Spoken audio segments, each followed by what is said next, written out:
भारतीय टीम निकल पड़ी है विजयी अभियान पर। 7 विकेट से जीत हासिल की है पाकिस्तान पर। अब आगे की जिम्मेदारी जरा और ध्यान से करनी होगी, क्योंकि अब अगला मुकाबला वेस्टइंडीज से है साउथ अफ्रीकन मैदान पर। जी हां दोस्तों, स्वागत अभिनंदन आप सभी का खेल पत्रिका के इस विशेष अंक में, जहां आज बातचीत होगी भारतीय महिला क्रिकेट पर। और आज की हमारी खेल विशेषज्ञ होंगी हमारे साथ पूर्व भारतीय खिलाड़ी मेघा गौड़ जी। मेघा जी, स्टूडियो में आपका बहुत बहुत स्वागत है। नमस्कार।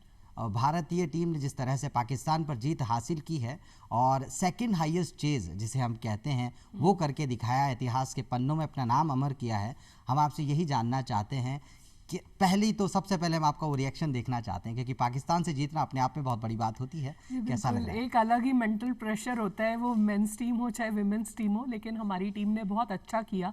ऑलमोस्ट 7.5 रन रेट था, एवरेज था, लेकिन वो हमने चेस किया। मुझे खुद को देख के बहुत खुशी हो रही थी कि विमेंस क्रिकेट कितना चेंज हो रहा है, कि उन्होंने इतना बड़ा स्कोर बिना किसी मेंटल प्रेशर के चेस किया। और वो मेंटल प्रेशर की आप बात कर रहे हैं, मानसिकता की बात कर रहे हैं। अक्सर व बेशतर ऐसा होता है कि हम अपने बड़ों से बहुत कुछ सीखते हैं, लेकिन इस बार ये जो साल हमारे लिए शुरू हुआ है बहुत ही खुश कर देने वाला अभी तक साबित हुआ है, जहां हमारी अंडर 19 टीम, महिला टीम जो है, जिसमें शेफाली वर्मा और हमारी ऋचा घोष दोनों की दोनों इस टीम में भी खेल रही हैं। और अंडर 19 जो ट्रॉफी है वो इंडिया के नाम उन्होंने करवाने में बहुत महत्वपूर्ण भूमिका निभाई है। हम आपसे यही जानना चाहेंगे, एक बहुत बड़ा प्रोत्साहन, एक बहुत बड़ी प्रेरणा हमारी अंडर 19 टीम से हमें मिली है, तो क्या ये जीत का जो कहते हैं ना कि विजयी रथ जो है वो अब जो हमारी भारतीय महिला क्रिकेट टीम है वो आगे लेकर जा पाएंगी? क्या लगता है आपको? जी, मैं बिल्कुल चाहूँगी ये, क्योंकि जो हमारे अंडर 19 विनिंग टीम के प्लेयर्स थे, शेफाली वर्मा और ऋचा घोष, उनको चॉकलेट मिला है कि वो सीनियर टीम के लिए भी अपना डेब्यू तो नहीं कहूँगी, शेफाली वर्मा तो शुरू से खेल रही थी, लेकिन एक जिसको बोलते हैं कि गिफ्ट मिलना कि ठीक है आप लोग ने अंडर 19 वर्ल्ड कप लिफ्ट किया, तो हम आपको ये देते हैं मौका कि आप सीनियर टीम के लिए भी परफॉर्म करें। और ऋचा घोष ने बहुत जेमिमा रोड्रिग्स के साथ बहुत अच्छा पार्टनरशिप किया, और इतने जूनियर खिलाड़ियों का ये मेंटल फिटनेस देखकर और उनकी तैयारी देखकर मुझे बहुत खुशी होती है कि वुमेन्स क्रिकेट बहुत आगे जा रहा है इंडिया में। और आगे जा भी रहा है और आगे जाना भी चाहिए, क्योंकि जिस तरह से एक जो मानसिकता की आप बात कर रही हैं, मानसिकता भी है और फिटनेस का जो एक लेवल है जो हमें देखने को मिलता है, फिजिकली भी बहुत आगे देखने को मिलता है, बहुत उन्नत देखने को मिलता है। आपसे हम यही जानना चाहेंगे कि दो ऐसे खिलाड़ी जो ऑलरेडी विश्व विजेता बनकर इस टीम को विश्व विजेता बनाने के लिए आए हैं, तो सबसे पहले उन्हीं की बात हम करेंगे और उसके बाद player of the match Jemimah Rodrigues की बात भी ज़रूर होगी। तो हम सबसे पहले ये जानेंगे, शेफाली वर्मा की जो भूमिका है एज एन ओपनर, एक वो खेलती हैं एक ओपनर की तरह, तो यहाँ हम आपसे जानना चाहेंगे, जिस तरह का खेल पहले मैच में देखने को मिला, जो उनका स्वाभाविक खेल है, जो खेलती हैं विस्फोटक अंदाज में, अब की बार बहुत संभली हुई या यूं कहें बहुत जिम्मेदारी से खेली, क्या कहना चाहिए? एक्चुअली अंडर 19 वर्ल्ड कप में वो इंडिया टीम की कैप्टन थी, तो कैप्टन के शोल्डर्स पे बहुत रिस्पॉन्सिबिलिटी होती है, तो वो शेफाली वर्मा में कहीं वो मैच्योरिटी नज़र आई कि वो लीड कर आ रही हैं टीम को, तो उन्हें समझ में आया कि मुझे एज अ लीडर कैसे वर्क करना है। तो शायद वही जो ओपनर वो सीनियर विमेंस टीम में उन्होंने ओपन किया, तो उनके अप्रोच से समझ में आ रहा था कि वो काफ़ी कुछ अपनी कैप्टनशिप और अंडर 19 वर्ल्ड कप से सीख कर आई हैं, और वही अपना एक्सपीरियंस 22 यार्ड्स पे सीनियर वर्ल्ड कप में वो ये अप्रोच उनकी देखने को मिल रही है। क्या बात है, और ये अप्रोच देखने को मिलेगी भी। साथ ही साथ बात की जाए ऋचा घोष की, जिन्होंने एक बहुत अहम भूमिका निभाई, वो अभिजीत पारी उन्होंने खेली और भारतीय टीम को बस जीत दिला के ही वापस पवेलियन की तरफ गई हैं वो। तो आपसे ये जानना चाहेंगे। मैं छोटी सी बात बीच में कहना चाहूँगी कि फिटनेस लेवल इंडिया में ट्रबल रहा है, क्योंकि हमारा जो इंडिया का वेदर है वो फॉरेन कंट्रीज से बिल्कुल डिफरेंट है, और हमारा डाइट या खान पान जिसको बोलते हैं वो भी बहुत डिफरेंट है। उस खान पान और उस वेदर के साथ अपनी फिटनेस को फॉरेन प्लेयर्स के साथ मैच करना, ये बहुत बड़ी बात है जो हमारे यंगस्टर्स सीख रहे हैं इन दिनों। अरे वाह, क्या बात है। तो सीख भी रहे हैं, सिखा भी रहे हैं एक फिटनेस गोल सेट कर रहे हैं वो सबके लिए कि अभी रिसेंटली एक विराट कोहली का मैं इंटरव्यू देख रही थी, तो उसने बताया कि मुझे पीछे स्पाइन कॉर्ड और सर्वाइकल में दिक्कत था, तो मेरा एक्सरे निकाला गया तो पता चला कि जो मैं नॉनवेज खा रहा हूँ, मतलब मैं किसी फूड को वो नहीं कर रही, लेकिन एक इंडिविजुअल प्लेयर का ओपिनियन होता है। वो बोल रहा था कि उससे इतना एसिडिक था मेरा स्टमक कि बोन से कैल्शियम ले रहा था उसको अल्कलाइन बनाने के लिए। तो आप प्लेयर्स का मेंटल अप्रोच देखिए कहाँ पहुंच गया है, वो कितना सोचते हैं अपनी डाइट के लिए और अपनी फिटनेस के लिए। अच्छा, ऐसा भी बीच में लगता है कि पाकिस्तान की टीम जो तैयार थी शेफाली वर्मा के लिए, स्मृति मंदाना खेली नहीं क्योंकि उनकी उंगली में चोट थी, लेकिन बावजूद इसके इन प्लेयर्स की वो तैयारी करती, हरमनप्रीत कौर की तैयारी करती है जो हमारी कप्तान है इस महिला क्रिकेट टीम की, लेकिन out of syllabus Jemimah Rodrigues आ जाती हैं और जिता के ले जाती हैं एक ऐसी पारी खेलकर जो सालों साल तक वो पारी याद रखी जाएगी। ऐसी एक पारी जो विराट कोहली ने अभी थोड़े दिन पहले खेली थी पाकिस्तान के खिलाफ, वो ठीक वैसी ही पारी देखने को मिली। जी, मैं सडनली तो नहीं कहूँगी, जेमिमा रोड्रिक्स को मैं तब से जानती हूँ जब वो 19 में एक कैलेंडर ईयर में उन्होंने 1000 रन्स बनाए थे। क्या बात है। तभी से वो ऐसा डायमंड है हमारी अंडर 19 टीम का जो अब बड़ा हो गया और सीनियर टीम को अपनी सर्विसेज दे रहा है। तो ये बहुत बड़ा सरप्राइज नहीं था, वो डिजर्व करती थी वो इनिंग, और उन्होंने बहुत उसको मैच्योरिटी से हैंडल किया। पाकिस्तान के लिए बड़ा सरप्राइज नहीं, शॉक रहा होगा। शॉक रहा होगा, बिल्कुल बिल्कुल। वो हमारी सरप्राइज पैकेज तो नहीं थी, सब जानते ही हैं जेमिमा को कि वो बहुत अच्छी प्लेयर है, बट वो अपने डेब्यू मैच में जो भी टूर्नामेंट का फर्स्ट मैच होता है उसमें Jemimah man of the match लेती है। अगेंस्ट श्रीलंका ले लीजिए, अगेंस्ट साउथ अफ्रीका लीजिए, और अभी वर्ल्ड कप का मैच। तो प्लेयर ऑफ द मैच बन के निकली हैं, और हम ये चाहेंगे कि ऐसे ही वो अपने खेल का जो चमक है ना, और भारत का जो परचम है उसे लहराती रहें। मैं जेमिमा से एक चीज चाहती हूँ कि केवल एक इनिंग पर नहीं रुकना है। किसी भी कोई प्लेयर स्टार प्लेयर कब बनता है, जब वो कंसिस्टेंट होता है, तो कंसिस्टेंसी मेंटेन करना बहुत इंपॉर्टेंट है किसी भी प्लेयर। और अभी तो पूरा 135 करोड़ भारतीयों का दिल यही चाहता है कि जेमिमा जो है वो ऐसे ही खेलती है, और तब तक ना रुके जब तक कि वो विश्व कप की जो ट्रॉफी है वो हमारे कप्तान और पूरी भारतीय दल के हाथ में ना हो। ये हम भी चाहते हैं। बहरहाल हम आपसे ये जानना चाहेंगे, जब 20 ओवर की बात होती है, T20 गेम की बात होती है, अपने आप में एक बहुत अतरंगी सा खेल देखने को मिलता है। तकनीक पे भी आपको डिपेंड करना पड़ता है, तो कहीं कहीं आपको विस्फोटक भी होना पड़ता है, आपको कई बार आपको सिर्फ सिंगल डबल्स पे भी रिलाई करना पड़ता है, जैसा इस मैच में भी देखने को मिला। सामने एक ऐसा लक्ष्य था जिसे चेज करना, और उसके बाद सेकंड हाईएस्ट चेज वो बन जाती है, अपने आप में बहुत बड़ी बात है। 149 रन का जो स्कोर था और वो भी 6 गेंद शेष रहते हैं, सबसे बड़ी बात यह है। तो वहाँ अपने आप को स्विच करना या अपने आप को संभालना, पारी को बिखरने से ज्यादा निखरने पे ध्यान देना, तो यहाँ हम आपसे ये जानना चाहेंगे क्या मेंटेलिटी के साथ खेलना पड़ेगा? आगे के मैचेस भी हैं, जैसे अगला मैच हमारा वेस्ट इंडीज के साथ है, तो 20 ओवर को किस तरह से आप देखती हैं, आपसे जानना चाहेंगे। देखिए, पवेलियन में जो एक बात प्लेयर को सिखाई जाती है वो स्विच ऑन स्विच ऑफ करना सिचुएशन के अकॉर्डिंग। तो आप खेल रहे हैं स्ट्रेट बैट से, रन आ रहे हैं, तो हमें क्रॉस बैट या गलत शॉट्स के लिए नहीं जाना है। अगर हमें स्ट्रेट बैट से ही रन मिल रहे हैं, वी में ही खेलना है। बात वी की नहीं है, हॉरिजॉन्टल वर्टिकल बहुत सारे शॉट्स होते हैं क्रिकेट में जो टेक्निक से खेले जाते हैं, लेकिन हमें स्विच ऑन स्विच ऑफ करते आना चाहिए। एक अच्छे प्लेयर की निशानी है ये कि हमें कब अटैक करना है, कब डिफेंसिव रहना है, कब सिंगल, कब डबल लेना है।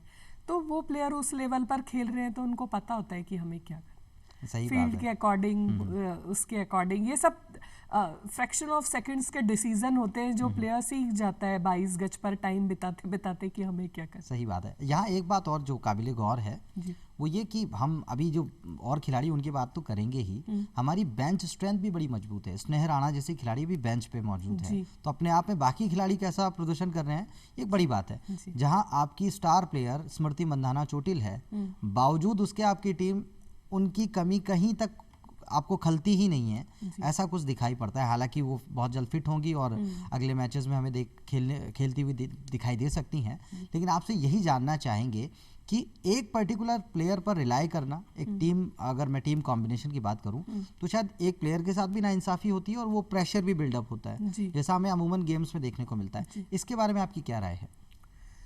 एक अच्छे प्लेयर को, अब इंटरनेशनल क्रिकेट इतना बड़ा हो गया कि प्रेशर लेना तो आना ही चाहिए। आपका मेंटल टफनेस कितना है वो आपकी सक्सेस उसी पे डिपेंड करती है, क्योंकि यहाँ पर एक प्लेस के लिए 4 कॉम्पिटिटर होते हैं या 10-20 जितना भी समझ लीजिए आप, तो उस कंपटीशन में अपने आप को बनाए रखना तो वो आपकी मेंटल स्ट्रेंथ ही है जो आपको उधर बनाए रख सकती है। तो यहाँ अभी हम पाकिस्तान से जीत गए हैं, वेस्ट इंडीज से जीतने की तरफ बढ़ने जा रहे हैं। उसके बाद और जो 3 टीमें हैं इनके अलावा आयरलैंड की टीम है, इंग्लैंड की टीम है, तो इनसे पूल बी की जब मैं बात कर रहा हूँ तो इनसे पार पाना कितना मुश्किल या कितना आसान होगा भारतीय टीम के लिए, और कौन सी टीम सबसे बड़ा खतरा है, ये भी आपसे जानेंगे। देखिए, जब हम ग्राउंड में खेलने जाते हैं तो किसी को भी कमजोर आंकना तो गलती होगी, लेकिन फिर भी हमारी टीम बहुत बेटर साइड पे है और बहुत अच्छे, बहुत वेल नोन प्लेयर्स के साथ हम लेस होके खेल रहे हैं। तो हमें अपना उस दिन बेस्ट देना है, बस इतना सोचते हुए अगर भारतीय टीम खेलेगी तो हम जरूर वर्ल्ड कप जीतेंगे। बिल्कुल जीतेंगे वर्ल्ड कप, इस बार तो जीतना ही है। अंडर 19 में जो करके दिखाया है वो हमारी जो विमेन टीम है वो भी करके दिखाए, और साथ ही साथ जो हमारी मेंस टीम अभी फिलहाल ऑस्ट्रेलिया के खिलाफ जो टेस्ट सीरीज चल रही है, और हम कामना करेंगे काश ये साल हमारे लिए ऐसा ही हो 2023 कि जहां हम अंडर 19 जीत चुके हैं, उसके बाद हम जो महिला क्रिकेट विश्व कप है उसे जीत जाएं, और उसके ठीक बाद हम कहीं काश वो ऐसी इनायत हो खुदा की कि हम जो हमारा टेस्ट चैंपियनशिप है फाइनल उसमें खेलें भी और जीते भी। ऑस्ट्रेलिया को हराना कहीं ना कहीं बहुत खुशी देता है एक क्रिकेटर को, क्योंकि वर्ल्ड की बेस्ट टीम्स आपस में खेलती हैं और उसमें जीतना बहुत बड़ी बात। और उसके ठीक बाद 2023 विश्व कप वनडे की भी बात होगी जो शायद हमारी रगों में बहता है, जो हमें ये बार बार याद दिलाता है, क्योंकि T20 विश्व कप अपने आप में वो जीत बहुत बड़ी होती है, लेकिन जो वनडे की जीत है वो भी अपने आप में एक बहुत अलग कहानी रखती है। मैं आपसे यही जानना चाहूँगा, अंडर 19 T20 वर्ल्ड कप की जब बात होती है, यहाँ एक मंशा, एक चयनकर्ता भी आप हैं, और ऐसा लगता है कि T20 खेलना अच्छी बात है, लेकिन क्या ये वनडे भी हो सकता था? क्या एक दिवसीय मैचों में भी, वुमेन्स की अगर मैं बात करूं, अंडर 19 जैसा कि आपने मेरी आपसे बात भी हुई, इस बारे में आपका क्या कहना है? हर सिलेक्शन कमेटी एक थॉट प्रोसेस पे चलती है। किसी को, कोई सिलेक्शन कमेटी होती है उसको लगता है हमको यंगस्टर्स के साथ खेलना है, किसी को मिक्स एंड मैच खेलना होता है, कोई मैच्योर प्लेयर्स पे ज़्यादा भरोसा करती है। तो आपकी थॉट प्रोसेस पर है, लेकिन मुझे ऐसा लगता है कि डोमेस्टिक क्रिकेट में बहुत टैलेंट होता है, तो वो सिलेक्टर को ज़रूर ऑब्जर्व करना चाहिए पवेलियन में बैठकर कि कौन प्लेयर अपना बेस्ट कर रहा है, क्योंकि जो हम विजुलाइज करते हैं वो हम बेटर फील कर सकते हैं कि हम इस प्लेयर को लेंगे तो हमें हमारी टीम के लिए क्या एडवांटेज होगा।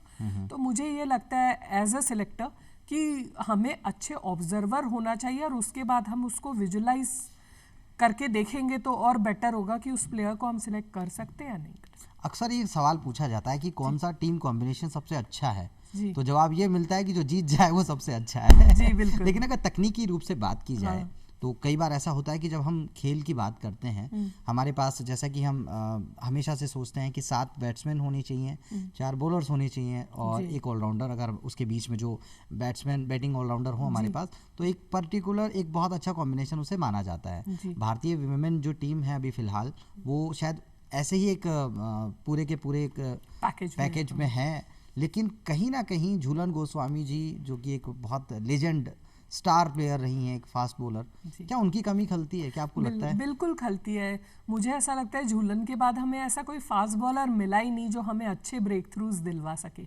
तो मैं ये चाहूंगी कि अभी जो हमारे यंगस्टर्स हैं वो बहुत अच्छे बॉलर्स हैं, लेकिन उनको झूलन तक पहुंचने के लिए बहुत मेहनत करनी है। और तो इस जो टीम की अगर मैं बात करूं तो अब आपसे टीम कॉम्बिनेशन की भी बात की जाए, बल्लेबाजों के तौर पे अगर हम बात करें, हरमनप्रीत कौर हैं और इनके साथ में और भी प्लेयर हैं, स्मृति मंदाना, शेफाली वर्मा, ऋचा घोष जो कि एक विकेट कीपर है, विकेट कीपर बैट्समैन है। तो मैं इस कड़ी में आपसे जानना चाहूँगा, जो हमारी बॉलिंग है या बैटिंग है, किस तरह से सिचुएशन वाइज होना चाहिए, आगे की रूपरेखा किस तरह से नियंत्रित होनी चाहिए, आपकी ज़बानी जानना चाहेंगे। देखिए, साउथ अफ्रीकन विकेट्स हैं वो फास्ट बॉलर्स को सपोर्ट करते हैं, बट हमारे स्पिनर्स इतने अच्छे हैं जो फॉरेन कंट्रीज के प्लेयर्स हैं। पहले ऐसे होता था कि स्पिनर्स पे एक कहावत थी रणजी ट्रॉफी प्लेयर्स में कि गोरे स्पिनर्स पे वीक होते हैं, अब वो बात तो रही नहीं। तो हमें medium pacers as well as spinners पे दोनों पर रिलाई करना पड़ेगा। जहाँ हमने अभी देखा जो पाकिस्तान के खिलाफ हमारा मैच था, दीप्ति शर्मा अच्छे उन्होंने विकेट निकाला, उसके साथ साथ अगर हम बात करें राधा यादव, वो भी बहुत अच्छी स्पिनर, लेफ्ट आर्म स्पिनर हैं। तो ये कॉम्बिनेशन अच्छा लगता है देखने में? मुझे एक राइट आर्म लेग स्पिनर की कमी खल रही है टीम में ना, जो पूनम यादव। लेकिन यंगस्टर्स को कोशिश करनी चाहिए कि जो भी लेग स्पिनर्स हैं जो डोमेस्टिक क्रिकेट में अच्छा कर रहे हैं, एक बार चयन करता उनकी तरफ भी ध्यान एक अच्छा, राइट आर्म लेग स्पिनर बहुत अहम भूमिका रखता है किसी भी टीम के लिए। एक लेग स्पिनर और होना चाहिए आपके हिसाब से? Right arm leg spinner, right arm leg spinner. जी जी। अच्छा, यहाँ मैं आपसे जानना चाहूँगा, जैसा कि मैंने आपसे एक सवाल अभी पहले भी पूछा कि कौन सी टीम से खतरा है, ये कहना तो मेरा ख्याल से मुनासिब ही नहीं है। फिलहाल तो भारतीय टीम खतरा बनी हुई है बहुत सारी टीमों के लिए, लेकिन और कॉन्फिडेंट नहीं होना चाहिए, क्योंकि अभी हमने रिसेंट देखा साउथ अफ्रीकन जो हम एक दौरा हमने किया, वहाँ हमें शिकस्त झेलनी पड़ी, लेकिन हम बहुत अच्छा खेले। हमारे पॉजिटिव्स की बात की जाए तो बहुत अच्छी बल्लेबाजी, बहुत अच्छी गेंदबाजी का प्रदर्शन मिला, साथ ही साथ फील्डिंग यूनिट ने बहुत अच्छा काम किया।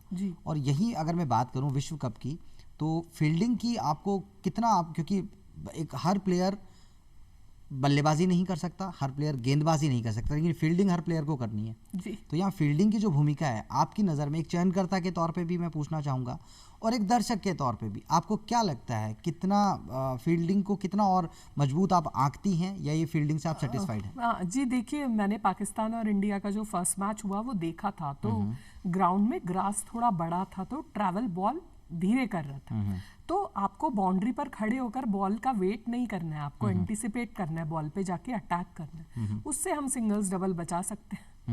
ऑब्वियसली वो बचाना भी पड़ेगा, क्योंकि एक एक रन, क्योंकि एक ओवर ऐसा भी था जिसमें एक गेंद ज्यादा फेंकी गई जी, और उसका बाद में बहुत एक हवा सा उठा कि भाई ये कैसे, हालांकि वो टेक्निकल एरर कई बार हो जाती है, लेकिन वो टेक्निकल एरर्स हम वर्ल्ड कप जैसे टूर्नामेंट में बेयर नहीं कर सकते, क्योंकि उसमें एक एक रन इम्पोर्टेंट होता है। अगर हम 10-12 रन यूं ही गवा देंगे तो फिर बैट्समैन पे प्रेशर आता है, उतना ही रन उनको बनाना पड़ेगा। अच्छा, यहाँ फील्डिंग की भी हमने बात की, और फील्डिंग में एक कैच भी हमने ड्रॉप किया, हालांकि वो कैच चुभता है और ये खेल का हिस्सा है, कोई भी जानबूझकर कभी कोई कैच टपकाता नहीं है, लेकिन आपसे यही जानना चाहेंगे कि कैचेस विन मैचेस हमेशा कहा जाता है, अगर वो मैच का रिजल्ट कुछ और होता तो शायद मैच का मुजरिम वही शख्स बनता है जिसने कैच टपकाया हो। तो एक वो संदेश आपके माध्यम से हमारी इस भारतीय महिला टीम को कि मैचेस जीतने हैं तो कैचेस तो पकड़ने होंगे, क्या कहना चाहेंगे आप? नहीं, वो अपना पूरा एफर्ट डालते हैं, ये तो क्रिकेट है, हो जाता है, और ह्यूमन बीइंग से होती है गलतियां, तो अंत भला तो सब भला। यहाँ एक बात और जो निकल के आती है, आप खुद एक चयन करता है, और एक कहानी जो शायद आपके बारे में हमें हासिल हुई है, आप भी भारतीय विश्व कप के लिए सेलेक्ट भी हुई थी, लेकिन चोट के कारण नहीं खेल पाई, और ठीक वैसा ही अभी स्मृति मंदाना के साथ भी हमें फिलहाल एक मैच के लिए देखने को मिला। होपफुली वो रिकवर भी कर जाएंगी और बहुत अच्छे से वापस बैक विद द बैंग जिसे कहते हैं, उस तरह का प्रदर्शन उनका रहने वाला होगा। लेकिन आपसे ये जानना चाहेंगे, ये चोट अखरती है? बिल्कुल अखरती है सर, एक प्लेयर का पूरा करियर स्पॉइल हो जाता है, तो अखरती तो है, लेकिन ठीक है, जो सिचुएशंस हैं वो आपको हैंडल करनी है, तो उस पर दुख मनाने के बजाय अगर हम आगे बढ़े और वो चीज़ें कैसे सॉल्व हो सकती है, उस पर हम फोकस करें तो वो बेटर होगा। जैसे पहले फिजियोथेरेपी इतनी एडवांस नहीं थी, और अभी वो चीज़ें बहुत एडवांस हैं, जो रिकवरी पहले 8 महीने में होती थी, अब वो 1-1 महीने में होने लगी, तो प्लेयर्स के साथ आज ही एक एडवांटेज है कि physiotherapy in sense of sports medicine बहुत एडवांस हो गई है, तो प्लेयर्स जल्दी रिकवर करता है, अगर जिसको बोलते हैं कि वो हार्ट से चाहता है या एक विल पावर होती है, तो वो कर लेता है। ये देखने को मिला भी हमें मेंस टीम में फिलहाल देखने को मिला, जहां रविंद्र जडेजा आते हैं एक अच्छी खासी चोट के बाद, और वो कहते हैं ना कि घायल शेर से क्यों डरना होता है, ये हमारे रविंद्र जडेजा जी ने बता दिया। अभी ऋषभ पंत भी बताएगा आके। हाँ, डेफिनेटली यही उम्मीद हम उनसे भी करते हैं। बहरहाल जिस तरह का खेल देखने को मिल रहा है, आगे आने वाले मैचेस क्या कैसी तैयारी होनी चाहिए वेस्ट इंडियन टीम के खिलाफ, क्योंकि हम जब देखते हैं कैरिबियन टीम जो सबसे ज़्यादा मेरे ख्याल से सरप्राइज टीम होती है, कि वो कभी भी कुछ भी कर देती हैं, पल में तोला पल में मासा, इस तरह का खेल उनका होता है। आपसे जानना चाहेंगे उनके खिलाफ कैसी रणनीति होनी चाहिए, क्या टीम का कॉम्बिनेशन होना चाहिए? देखिए, ये तो बेटर जो वहाँ पर हैं साउथ अफ्रीका में टीम के साथ वो समझ सकते हैं, लेकिन मेरी ओपिनियन में लास्ट मोमेंट पे हम प्रैक्टिस वाइज तो कुछ चेंज नहीं कर सकते, लेकिन जो स्ट्रैटेजी होती है वो टीम के मैचेस हम ऑब्जर्व करके जाकर वहाँ पर ग्राउंड पर जाकर हम देखें। और ऑलमोस्ट ये लोग आपस में इतना क्रिकेट खेले हुए होते हैं कि इंडिविजुअल प्लेयर के लिए ये जानते हैं कि कौन कैसे बैटिंग करता है, कौन कैसे बॉलिंग करता है। तो ये इंडिविजुअल सोच है, जब बॉलर बॉलिंग डाल रहा है तो उसको पता है कि सामने वाला बैट्समैन कैसा खेल रहा है, अकॉर्डिंगली मुझे सिचुएशन के बॉल डालनी है। तो रणनीति ये कि हम अपना बेस्ट खेलें, बेस्ट परफॉर्म करें, तो अपने आप हम आगे बढ़ते जाएंगे। खेल के छोटे से छोटे हिस्से को बहुत अच्छे से खेलना बहुत होगा। अच्छे से खेलना एक एक गेंद की बात की जाए तो एक एक गेंद को बहुत अच्छे से जी, खेलना है आपको, चाहे आप गेंदबाजी कर रहे हो चाहे गेंदबाजी को खेल रहे हो, यानी बल्लेबाजी कर रहे जी, हो। बहुत अच्छा जवाब दिया मैम आपने। यहाँ एक बात और जो जहन में आती है, हरमनप्रीत कौर एक ऐसा प्लेयर, अपने आप में एक ऐसी प्लेयर है, मतलब मैच का कभी भी कहीं भी उसका रुख बदल सकती हैं, लेकिन हालिया फॉर्म शायद उतनी अच्छी नजर आती नहीं। क्या लगता है मैम आपको? नहीं, ऐसा नहीं है। अभी हरमन ने बहुत रन बनाए हैं और एक्सपीरियंस प्लेयर है, उनको अपना फॉर्म कैसे गेन करना है वो भी उन्हें पता है। तो हो सकता है धीरे धीरे जैसे टूर्नामेंट आगे बढ़ता जाएगा उनका फॉर्म इंडिया टीम के लिए बहुत अच्छा होगा कि हरमन फॉर्म में रहे और रन बने। हरमनप्रीत कौर के साथ में जो एक देखने को मिलता है, एक अच्छी कप्तान के रूप में उभर के आती हैं जी। जहाँ जिस तरह का चेंज करना हो, चाहे गेंदबाजी में हो और चाहे फील्डिंग में हो, बहुत अच्छे से देखने को मिलता है।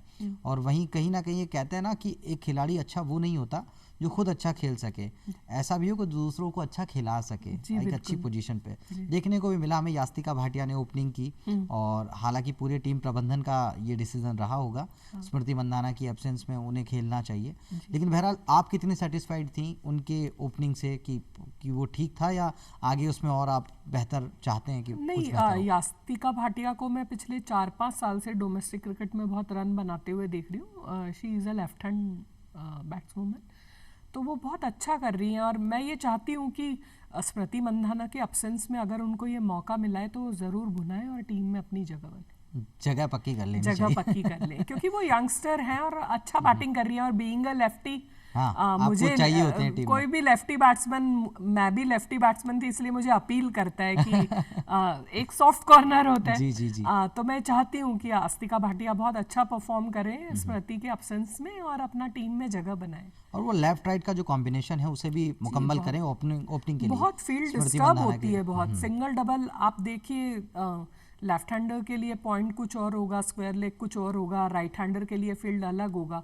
तो लेफ्टी राइटी का जब कॉम्बिनेशन होता है, एंड जैसे ही चेंज होता है तो पूरा फील्ड डिस्टर्ब होता है और कैप्टन भी डिस्टर्ब होते हैं। और ये डिस्टर्बेंस होनी चाहिए, डिस्टर्बेंस होनी चाहिए, ये हमारे लिए एडवांटेजियस होती है। डिस्टर्बेंस हमेशा खराब नहीं होती, यहाँ वो डिस्टर्बेंस बहुत अच्छी है, होनी भी चाहिए। बहरहाल एक जो बहुत अच्छी बात देखने को मिलती है विमेन क्रिकेट टीम के बारे में, महिला क्रिकेट टीम और खासकर भारतीय टीम, अब हमें WPL भी देखने को मिलने वाला है, women premier league, women Indian premier league. तो वहाँ हम आपसे ये जानना चाहेंगे कि जो खिलाड़ियों को जो अभी खेल रहे हैं बहुत अच्छे रूप में उन्हें स्वीकार किया गया है, बहुत अच्छे अमाउंट, बहुत अच्छे वैल्यू के साथ में।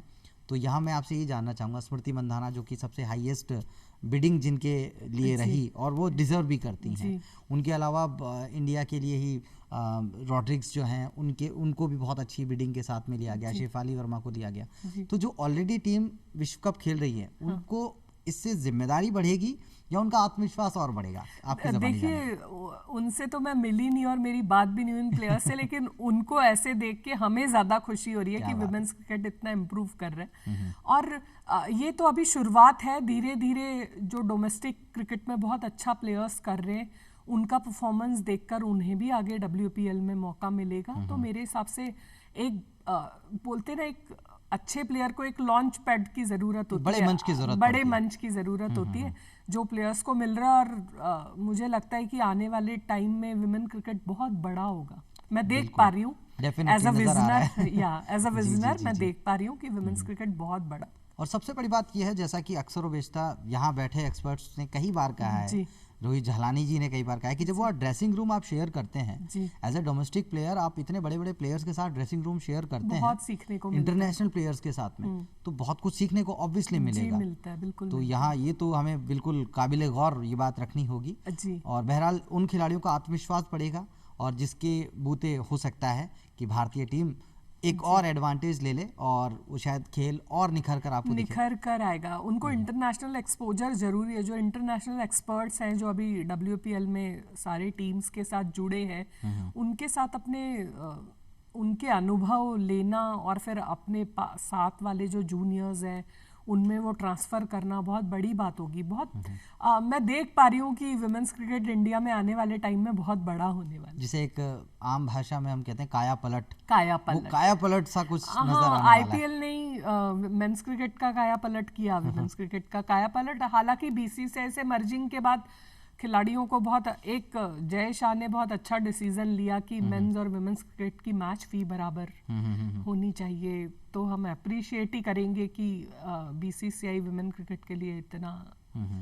अब आखिर में जाते जाते आपसे एक सवाल जो मैं जानना चाहूँगा, जो अगले मैचेस के लिए होने वाला है, कि भारतीय टीम को, जैसा कि आपने कहा कि वो भारतीय तेज गेंदबाज जो हमारी झूलन गोस्वामी जी हैं उनकी कमी तो खलती है, लेकिन अपनी ताकत पे ज़्यादा भरोसा रखना चाहिए या अपनी कमजोरियों को दूर करना चाहिए? आपकी ज़बानी एक बार हम जानना चाहेंगे। देखिए, अभी टाइम इतना शॉर्ट है कि आप अपने वीकनेसेस पे वर्क नहीं कर सकते। तो आपको अपनी जो स्ट्रेंथ है उसी पे वर्क कर कर उसको और ज़्यादा उसमें कुछ ऐड ही करना चाहिए, तो वो ज़्यादा हमें काम आएगा बजाय हम अपनी वीकनेसेस पर वर्क। इसको थोड़ा सा और इलिब्रेट करके आप बताएं। जी मैं बिल्कुल बता सकती हूँ। होता ये कि एक बैट्समैन है, हमें पता है कि टेक्निकली कहीं वो रॉन्ग जा रहा है, इस वजह से उसको मैच में रन नहीं मिल रहे, लेकिन ड्यूरिंग वर्ल्ड कप उन चीज़ों को सुधारना या उन पर वर्क करना, उन वीकनेसेस पर, वो बहुत डिफिकल्ट होता है। बजाय ये कि मुझे पता है कि वो वीकनेस है मेरी, तो उस पर ना जाकर जो मेरा स्ट्रेंथ है मैं उसको, उन वीकनेसेस को स्ट्रेंथ में कन्वर्ट कर, यानी स्वाभाविक खेला जाए, स्वाभाविक खेला जाए। लेकिन जैसे बोलते हैं अवेयर होकर, मुझे पता है मेरा एक शॉट अपिश जा रहा है, तो वो शॉट में ट्राई ना करूं, जो अच्छे शॉट सारे मैं उन्हीं में अपने रन खोजूं, जिसको बोलते हैं सर्च ऑफ रन्स, मैं उन्हीं में करूं जो मेरे शॉट्स बेटर है। मैं खराब शॉट खेलकर अपनी इनिंग क्यों खराब करूं? सही बात है ना। तो वो वीकनेस को मैं होल्ड पे रख सकती हूँ कि ठीक है, इसको बाद में देखा जाएगा वर्ल्ड कप के बाद। और स्पिन जो एक हमारी ताकत है उस पे और थोड़ा रिलाई करना गलत नहीं होगा। हालांकि साउथ अफ्रीकन पिचेस हैं और आगे कैसा ये टूर्नामेंट चलता है ये देखने को अभी हमें मिलेगा, क्योंकि एक मैच से हम सब कुछ डिक्लेयर नहीं कर सकते, उम्मीद पूरी रख सकते हैं। तो आज बहुत खूबसूरत बातचीत रही आपके साथ, और उम्मीद यही होगी अगले अंक में भी जब आपसे मुलाकात हो कि भारतीय टीम जिस विजय अभियान पे चल रही है वैसे ही बदस्तूर चलती रहे। तो दोस्तों, ये थे हमारे साथ हमारी क्रिकेट विशेषज्ञ मेघा गौड़ जी, और अब अगले अंक में फिर करेंगे आपसे मुलाकात, कुछ और चर्चा होगी खेल पर। तब तक के लिए दीजिए इजाज़त। असर को धन्यवाद। नमस्कार।